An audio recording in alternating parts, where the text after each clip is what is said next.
Dude, a guy just drove by looking at me like I was crazy. I'm loving that excursion.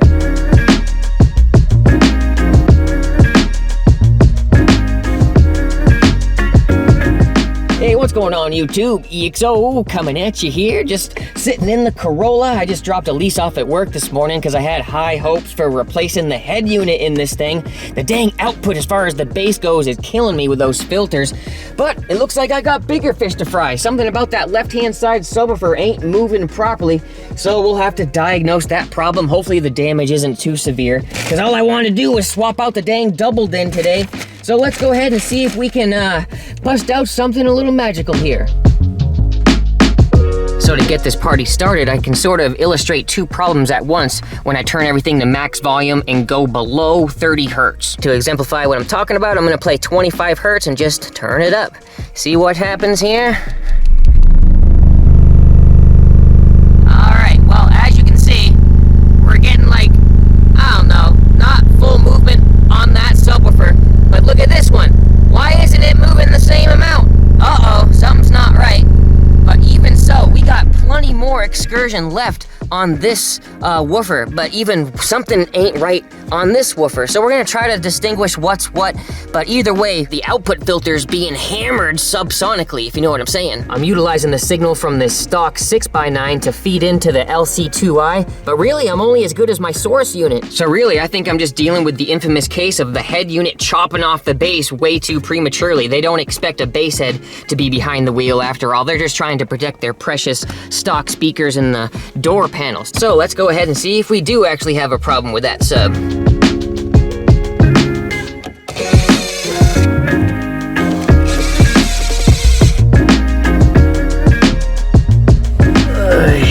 There you go.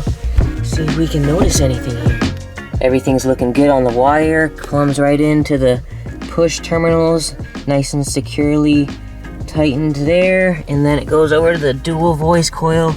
Everything's good on that side. I even reversed them so there's no chance of it touching the basket, even though it is coated. So it's gotta be something with continuity. Whoa! Hold on a second. Do you guys see if I can focus?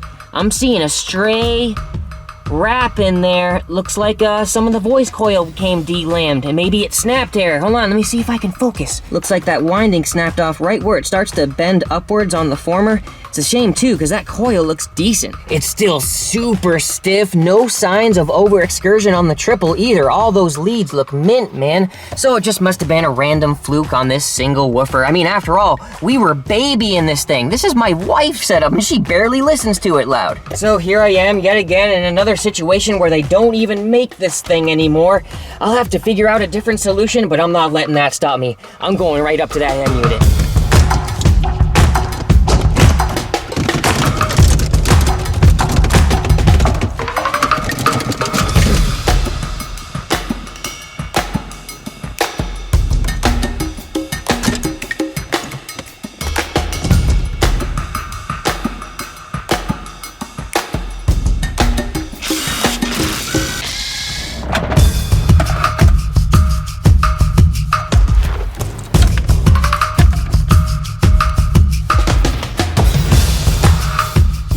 Got the stock head unit all pulled, and holy smokes, look at how many harnesses were involved with that. That's like 6 on a single head unit. A little bit excessive if you ask me, but we're only gonna utilize 4 of them.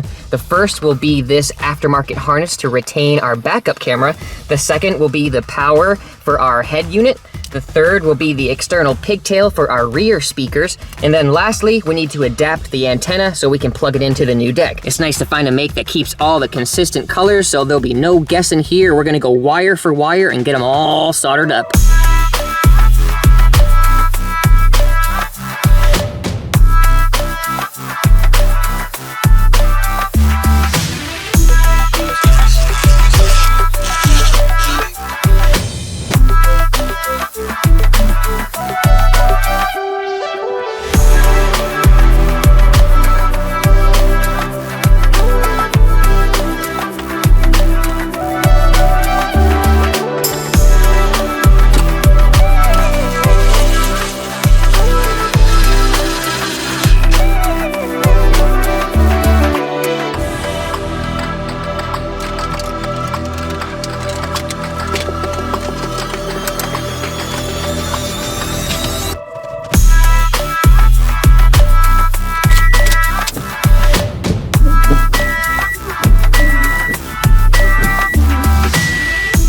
Here we go, got the double din all freshly installed in the Corolla. I'm gonna wait till later on tonight to show you guys my personal audio settings because the glare from the sunlight is killing it right now. The backup camera looks better. I am so looking forward to all these new settings, mainly the low pass filter.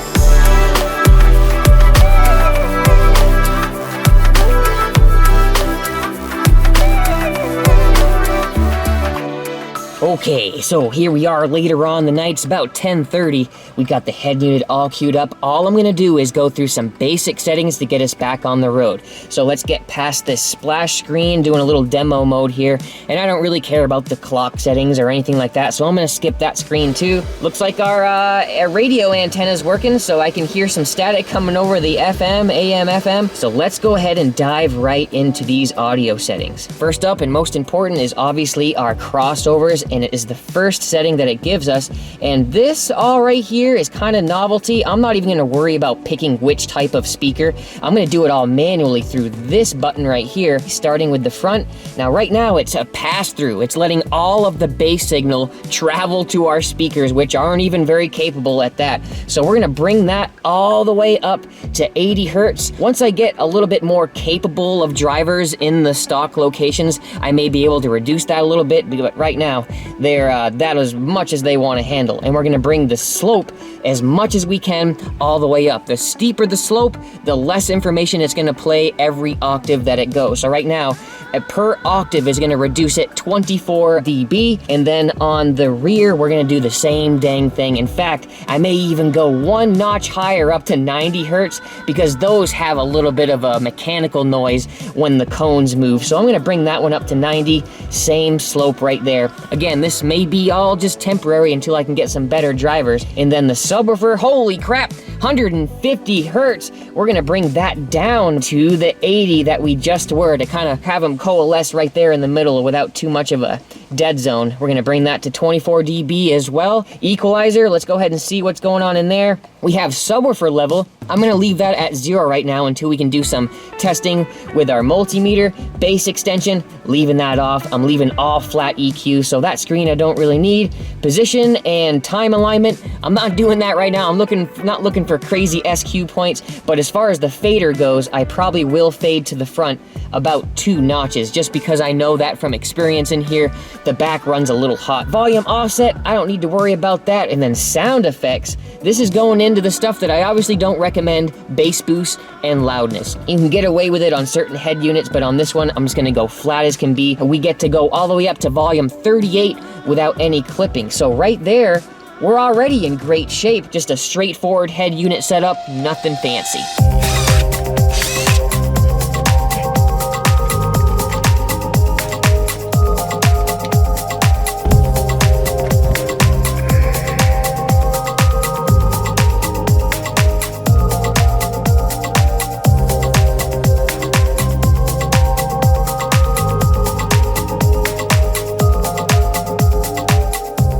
These are the only subs I could find here locally, the Sundown SA V210s. Definitely a noteworthy choice. These are gonna be more than enough for my wife. Holy smokes, nice looking too.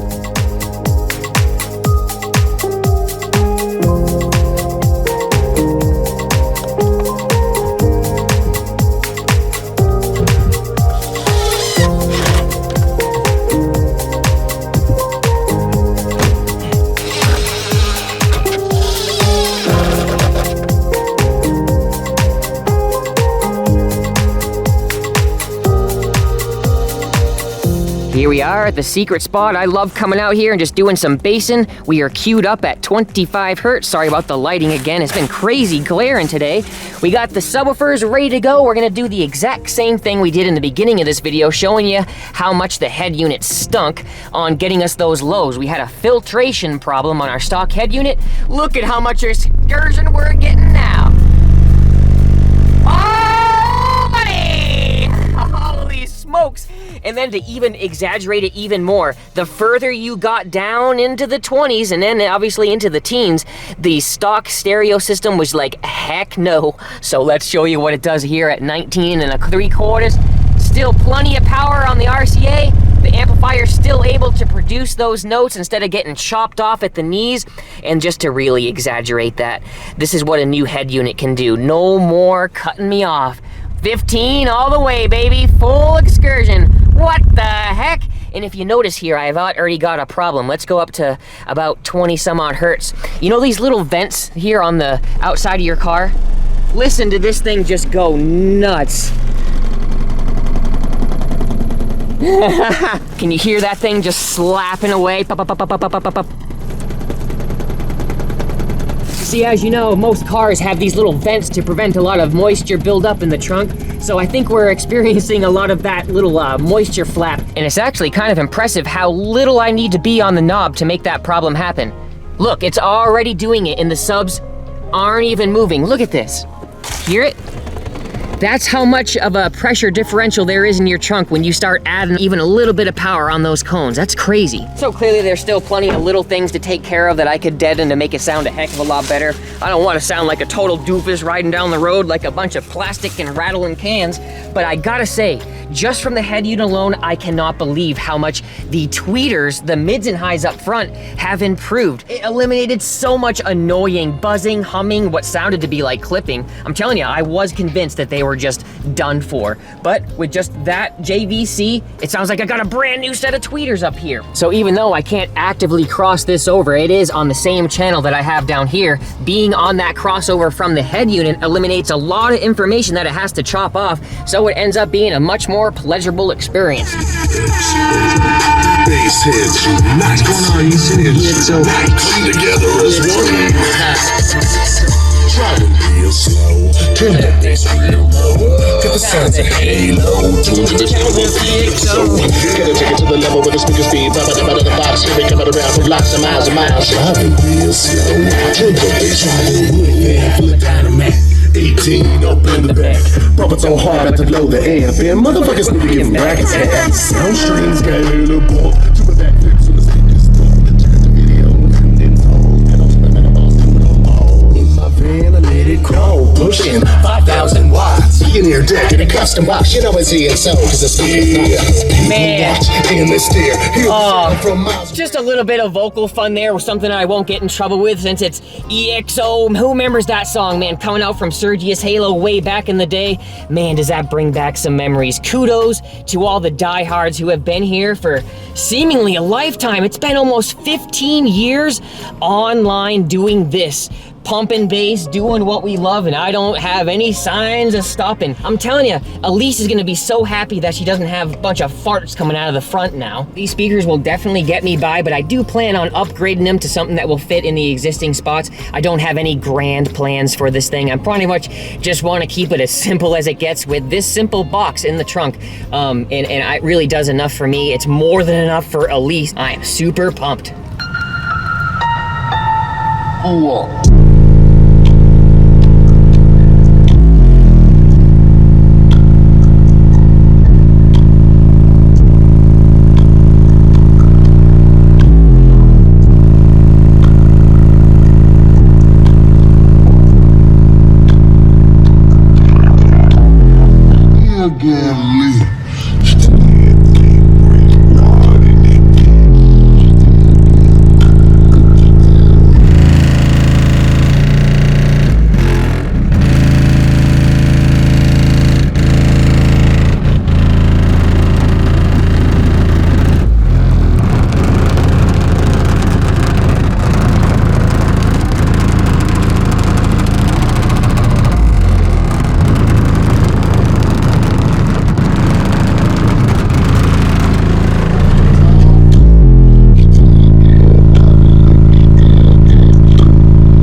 life and I'ma give me some money. What's going prostitution, some more. Oh my, bread on my head on. I can't see nothing but I see this. The heat on right now.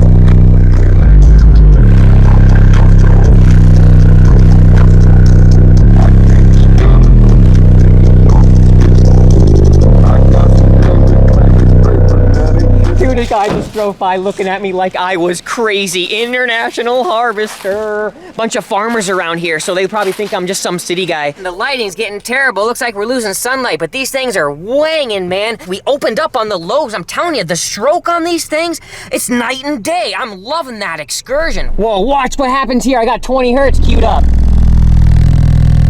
Holy smokes. That thing's flexing crazy. 20 hertz. Definitely building up nice. Seats flexing. I know my window's open, but that's still pretty cool. Let me see if I'll roll it down even more.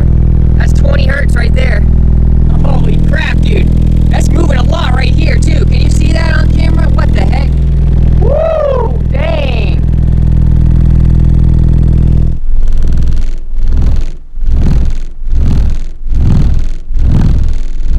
That's 20 hertz. So it's just these two Sundown 10s on a single amplifier that I got from good old Big D Wiz back in the day.